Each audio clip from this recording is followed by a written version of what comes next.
again, y'all, necessities, debt payments, investments, lifestyle. I don't know how many times. I know how many times we're gonna do it in like perpetuity while I'm still alive. But when it comes to student loans, like the situation at this point is just getting out of hand. And we'll see, if President Trump gets elected, what he's going to do when it comes to student loans. But at some point in time, you just have to accept that your student loans are not going to be forgiven. And that's called like joining everyone else in reality who understands these type of things, at least in this situation in relation to student loans. Your student loans in this mass forgiveness that people are wanting, or not even forgiveness as far as all the debt, some type of reduction, which is what they ended up introducing, the 10K or 20K forgiveness if you had a Pell Grant. A mass forgiveness of student loans is not going to occur. It's just not going to happen. The amount of liberal / left leaning people that would need to be elected is out of control. And long story short, you would have to put the states that are more conservative, again, these states that are in district, I guess here, states that are more in district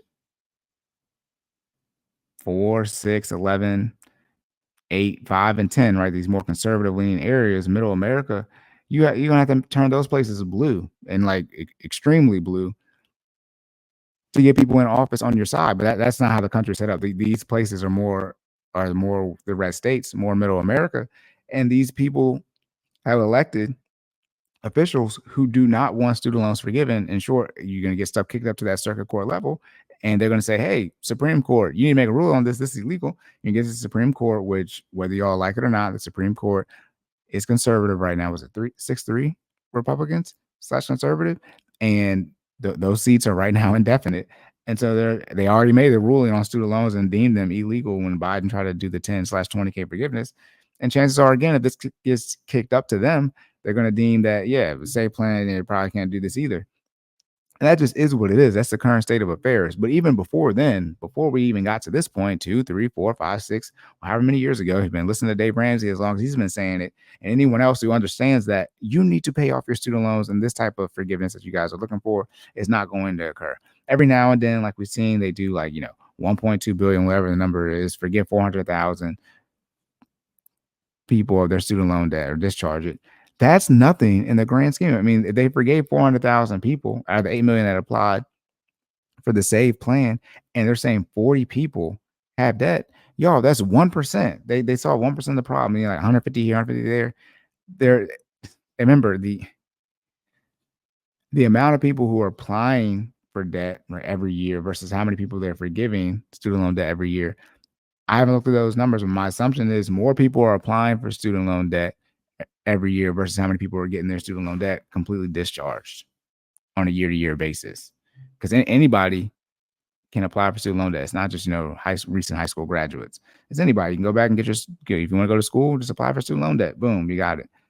And we rarely get into actually breaking down student loans versus we talk about how student loans impact millennials, but the student. We rarely talk about student loans and break down how it impacts the student's parents in the form of Parent Plus loans. Parent Plus loans are arguably worse than student loans as far as the student loans being just for the student. When we get into the sandwich generation and your parents have student loans, but they're for you. So, I mean, their Parent Plus loans getting redundant here, but they're Parent Plus loans, and your parents' inability to retire because they're paying off your debt and they're legally responsible for it, right? Different conversation about if you had a different conversation about if you spoke with your parents or your mom or dad, whoever has the loan, about if you're going to pay off the loan. But when we get into how I can't even get it out. Millennials are actually worse off in part of Gen Z now because Gen Z is getting to that student loan age. They're there, but early 2000 babies. But millennials are actually worse off, the ones that are complaining about student loans, than what the data says, because whatever percentage of those millennials, their parents have Parent Plus loans. And so they're not dealing with that financial burden. Some are, right? I mean, I paid off Parent Plus loans. But the millennials who aren't footing the bill for their parents' Parent Plus loan for their student loans, If all of that Parent Plus loan debt was actually to the student debt, millennials would be in a far worse. I mean, I know people whose parents have hundreds of thousands of dollars in Parent Plus loans. Like, what are we talking about here? And then people are going to complain from a generational wealth standpoint. I'm not talking about people here. I'm talking about black people because black people got the most student loan debt. As far as I don't know if black people have the most student loan debt, but on a case by case basis, because we don't. There's more white people than black people, right? But will black people have the most student loan debt, but also complain about generational wealth? Well, if your parents have this Parent Plus loan, when they died, yes, that loan gets forgiven. But if they have assets, you can't just get the assets. They got outstanding debt. These are things that people don't think about. I think a lot of times people don't understand that from a generational wealth standpoint, it's not your responsibility to take care of your parents, but your parents can't leave you wealth behind by definition, if they don't have any wealth. And so that's one of the reasons I preach so much of people like taking care of themselves and not taking care of their parents, especially once they have children, because at some point in time, you have to stop the sons paying for the sins of their fathers. Your grandparents, right? You're speaking from your kid's perspective, but your parents, or even your grandparents or your great grandparents, whatever it is, they've been working 30, 40, however many years. And if they have no money, then that's on them. At some point in time, that mindset and that lack of equity, that piss poor decision making, that has to die with the generation. But if everyone wants to keep taking care of the generation before them, as they call it in short, the black tax, it's impossible to catch up. That's probably, honestly, that might be the main issue in the black community, is how much money people spend on the generation above them, not due to the generation above them being in a bad financial situation because something like actually happened, some type of medical issue. It's because they have no money. How do you work 40 years? People work their entire life and have no money. I'm not talking about retirement investing. They doesn't save anything at all, even a savings account. At least if you save saving money is better than not saving money at all. It's worse than, when I say saving, like, in a savings account, in a money market. It's worse than investing, but at least you'll have some money. Most people have no money. And you get to retirement, people say, I got $50,000 and I'm 60 years old. What? And they still have a mortgage. What is happening? How does that mindset even get there? Then when you extrapolate that to the black community, black community is like the dominant. We dominate all the bad statistics outside of, being an athlete or an artist, or an actor. We dominate all the worst statistics. And so it's even more potent, more prominent in the black community. And the one thing I try to tell people, in particular my clients, is, and I said everybody this, but like, you gotta let people die. I mean that metaphorically and literally. But like, I've already said this before. None of the grandchildren have any money saved for their college tuition. Yet when the grandparent dies, everyone's trying to scramble to find money to pay for the funeral for the grandparent. You're supposed to pay for your own funeral. That's how I feel about it. What is happening where we think that people need to be saved continuously, and when I say continuously, throughout generations, from their own decision making? And I'm not even talking about when people actually, when you add in health issues, right? Which a lot of people have. That's, you get old, people have health issues. Talk about the black community, the health issues that happen in the black community. But people are just in such dire straits, and then the next generation or generations, where even grandchildren or great grandchildren are helping their grandparents. It's like, no, or their great grandparents if they're great grandchildren. It's like, no, you just gotta let grandma, grandpa, pop, whatever you call them, Mima. You just gotta let them live in their situation. Like, if they didn't got enough money from Social Security and they struggle to eat, sorry, because if we don't make this cut right now, the sacrifice right now, they already made the sacrifice. It's just they need to pay this debt. And unfortunately, and when I say debt, I mean metaphorically and literally here. But unfortunately, grandma and grandpa need to pay this debt as far as their lack of wisdom when it comes to their financial decisions over their entire life. That debt has to be paid literally with their life, unfortunately. Because then when you pay it, so then you have student loan debt because your parents and aunts and uncles, you and all your cousins got student loan debt because your grandparents didn't take care of their money. People talk about generational trauma. That's 3 generations. That's your grandparents and your parents and then you. That's 3 generations. And then millennials are saying they're delaying having kids or it's impacting their situation, so it's impacting their kids. That's 4 generations once you get to your kids. That's 4 generations. And most millennials, I would say, no data on this, but just from, my wisdom and my good guessing. But I would say most millennials are struggling financially to set up their kids. And since their kids aren't going to be set up well financially, then it's likely their kids, which would be their grandkids. That's 5 generations right there. That's 5 generations that are being impacted because no one would just say, hey, this generation at the top, this first generation at the 5, we just need to let whatever happens to old people, or however much you're getting from, was it Medicare, Medicaid? I can never remember which one.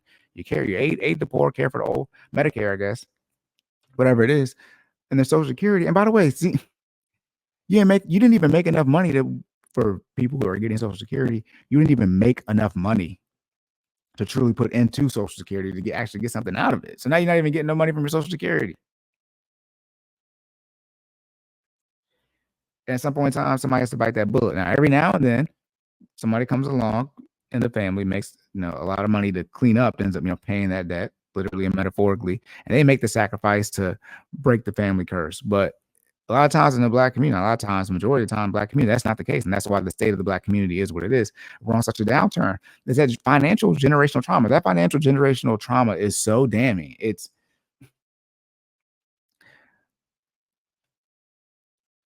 the financial generational trauma is the real trauma that y'all complain about from slavery. It's the lack of economic success, which Black people did have, in the Black Wall Streets. But in short, it's the lack of access to finances, economics, the ability to build wealth and then build wealth, leave behind, have generational wealth. That's the main issue that people complain about is money.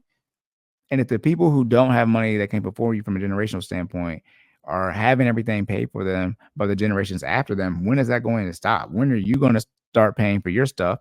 Because again, you're in the same situation because you got the Parent Plus loans. Now, I would say Parent Plus loans aren't quote unquote your fault because your parent decided to take them out by definition, but it continues.